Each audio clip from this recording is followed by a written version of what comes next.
म गुल्मी जिल्लाको एउटा पोखरामा जन्मेको हुँ। गुल्मी जिल्लाको सदरमुकाम तम्घासमा पर्दछ। यससँग शालिग्राम र कालीगण्डकीको सहसम्बन्ध छ। यही सम्बन्धले नै यहाँको सभ्यतालाई सयौंदेखि जोगाएको इतिहास छ। गुल्मी जिल्लाको धार्मिक र सांस्कृतिक रूपले पुण्य छ। जिल्लाभरि नै रिरी रुरु क्षेत्र रेसुङ्गा धार्मिक रूपले चर्चित छ। यो क्षेत्र गुल्मी, पाल्पा र स्याङ्जाको संगम स्थलमा धार्मिक स्थल रिडी अवस्थित छ। नेपालका चारधाम पशुपत, बराह, रुरु क्षेत्र र मुक्तिनाथ मध्ये रुरु क्षेत्र गुल्मी जिल्लाको पहिचान हो।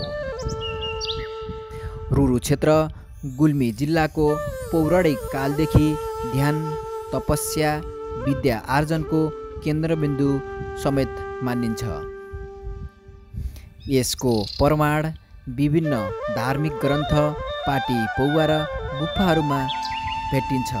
धुर्कोटको विचित्र गुफा, पुर्कोट दहको पर्यटकीय स्थल कङ्के देउराली, मदानेको लेक, इस्माको इस्मा दरबार, मालिका गाउँपालिकाको मालिका पिस पार्कले छुट्टै पहिचान झल्काइरहेका छन्।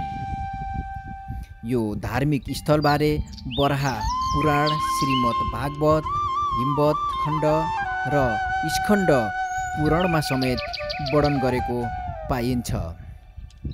यस जिल्लामा विभिन्न प्रकारका जातजाति भाषाभाषीहरूको बसोबास समेत रहेको छ। यस क्षेत्रलाई नेपालको कफी उत्पादन क्षेत्र भनेर पनि चिनिने गर्दछ।